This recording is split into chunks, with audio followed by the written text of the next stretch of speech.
तो जो आपने पिछले दिन देखा हुआ, जो हरियाणा सरकार ने बजट की घोषणा की थी, बजट में व्यापारियों की कोई राहत नहीं दी गई, जबकि हमारी मांग थी भी कोरोना महामारी के टाइम जो आर्थिक स्थिति से कमजोर हमारा व्यापारी हुआ है, इसमें छोटे से छोटे दुकानदार का 1 लाख का नुकसान था और बड़े दुकानदार का 10 लाख का नुकसान था। हमारी मांग थी भी, पहली हमारी मांग थी भी जो हमारे कमर्शियल हाउस एक्ट वो माफ़ किए जाएँ। दूसरी हमारी मांग थी बिजली के जो हमारे बिल थे 3-4 महीने के, वो माफ़ किए जाएँ।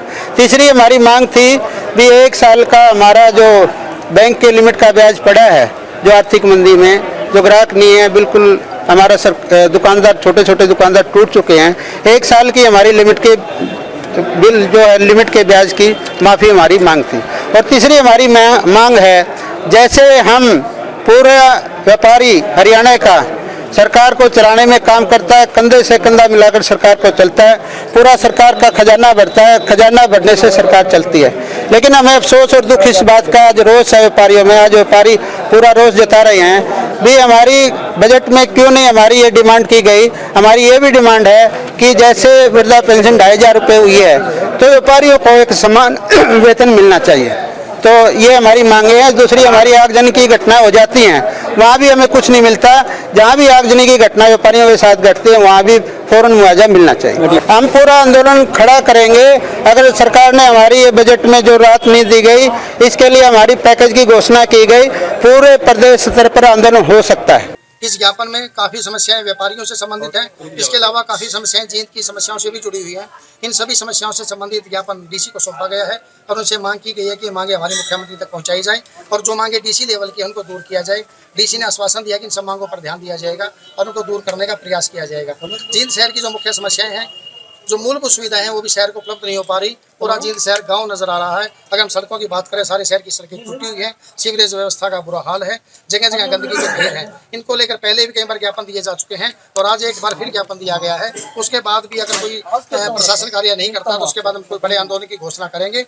और ये सरकार से आज हमने मांग करते हैं कि इन मांगों की ओर जल्द से जल्द ध्यान दिया जाए। इसके अलावा कुछ अन्य मांगे भी जींद के डीसी के समक्ष रखी गई हैं। जैसे जींद में जो नगर परिषद का कार्यालय को तोड़कर जो एक बिल्डिंग बनाई गई है, जो मॉल बनाया गया हवा मॉल टाइप, उसकी हमने मांग की है कि लाला लाजपत राय मार्केट उसका नाम रखा जाए। इसके अलावा जो पुरानी अनाज मंडी है, वहाँ जो टॉयलेट बना हुआ है, देश की आज़ादी के बाद का पुराना खंडर हो चुका है, लोग आज उसको यूज कर रहे हैं, उसको नई सिरे से उसका जीर्णोद्धार किया जाए। जो जींद में घंटाघर चौक बन रहा है, जिसको तोड़ दिया गया, उसको पूरी तरह से उसकी विरासत को कायम रखा जाए और उसका सिर्फ सौंदर्यीकरण किया जाए, उसके पुराने ढांचे को ना तोड़ा जाए। इस प्रकार के अनेकों मांगों का ज्ञापन जींद के डीसी को सौंपा गया है और उसे मांग की गई कि जल्द से जल्द हमारे प्रधान जी आज जींद इकाई के हरियाणा प्रदेश व्यापार मंडल की जींद इकाई के सभी सदस्यगण हमसे मिले थे। उन्होंने 6-7 डिमांड रखी हैं, जिसमें ज़्यादातर तो सरकार स्तर की हैं, परंतु 2 बातें उन्होंने, एक तो शहर में सफाई की व्यवस्था और मुख्य सड़कों की जो बात रखी है, वो उनके हमने आज सुनी है सारी बात, और जो उसमें जायज़ भी है सफाई व्यवस्था। तो हमने नगर परिषद से आज हम इसमें बैठक करेंगे और प्रयास करेंगे, हमारे डिस्ट्रिक्ट म्यूनसिपल कमिश्नर नए आए हैं, कि इसमें अब सफाई व्यवस्था को भी सुधारा जाए और जो मुख्य सड़कें उखड़ी पड़ी हैं उनको भी हम ठीक कराने का प्रयास करेंगे। जी, आज ये एक बात हमारे आगे रखी है कि बाल भवन रोड पे कोई ट्रांसफार्मर की शिफ्टिंग का केस है।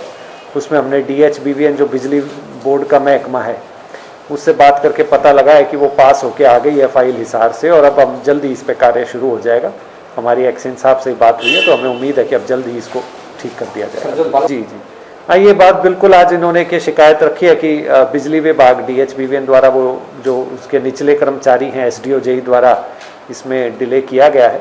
तो हमने आज उन्हें एक वार्निंग दी है, मौका दिया, यदि काम नहीं किया जाता तो इसमें उचित कार्रवाई फिर हम आगे करेंगे। जी जी, जो रोहतक रोड है वो भी हमारे एक शहर का अहम अंग है, और उस पर जो अमृत का कार्य चल रहा था वो अब कंप्लीट होकर उसकी सड़क जो बनने का कार्य PWD द्वारा किया जा रहा है, उसमें हमने आज यही चर्चा की है कि जल्द से जल्द इसको बनाया जाए।